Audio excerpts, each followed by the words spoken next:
Un certain nombre de questions ou de demandes nous sont parvenues pour lesquelles voici mes réponses.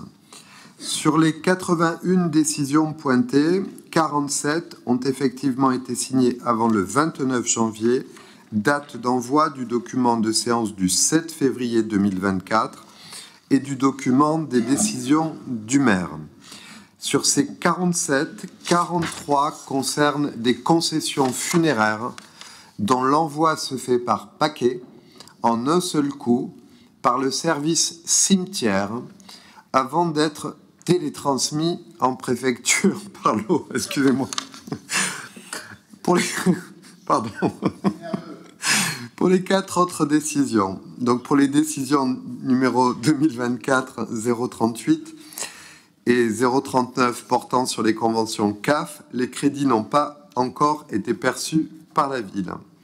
Pour la décision numéro 2024-40, décision du maire signée en décembre et convention signée en janvier, envoyée en préfecture le 29 janvier 2024, jour d'envoi du document de séance du 7 février, dont la décision est présentée au conseil municipal de mars. Pour la décision numéro 2024-48, envoyée en préfecture le 12 février 2024. Les 2 dernières décisions citées ont donc bien été signées avant le CM du 7 février, mais envoyées en préfecture postérieurement à l'envoi du document de séance. Concernant les décisions de marché public, il n'est pas obligatoire pour le maire de prendre une décision séparée, en plus de la signature du marché public lorsqu'il agit par délégation. En effet, la réponse ministérielle du ministre délégué aux collectivités territoriales, publiée le 25 mai 2006, précise que, je cite, « Il convient d'observer que la forme que doivent revêtir ces décisions n'est pas précisée. Ainsi, l'exécutif local n'est pas tenu de prendre une décision formelle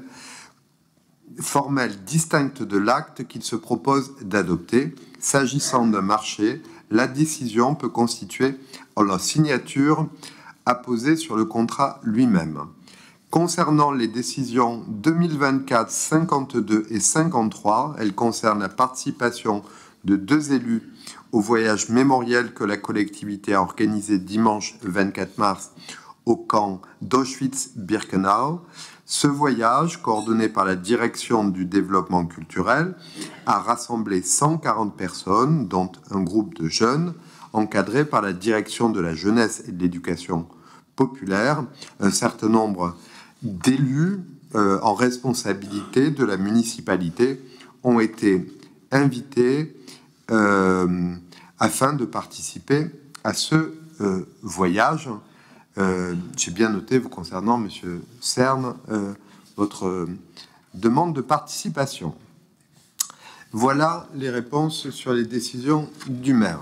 Je regarderai le détail de ce que vous avez énoncé sur les décisions qui dataient d'avant le 7 février, mais enfin, il y en a quand même 2 qui datent du mois d'août 2023, et j'ai du mal à comprendre comment des décisions d'août 2023 peuvent ne pas avoir été envoyées en préfecture, même le 29 janvier. Voilà, donc moi je veux bien tout entendre, hein, mais des décisions d'août 2023, il est pas absolument pas normal qu'elles nous soient transmises pour le conseil municipal du 27 mars 2024. Vous pouvez tourner ça dans tous les sens.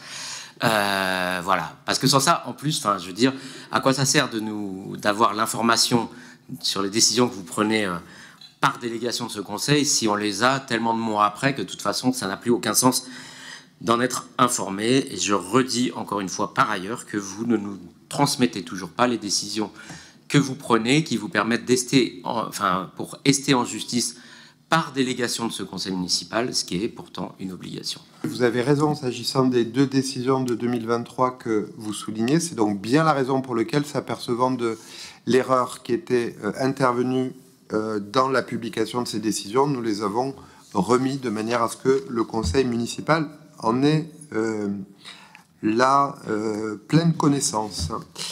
Mieux vaut tard que jamais, et de temps en temps on fait des erreurs, effectivement.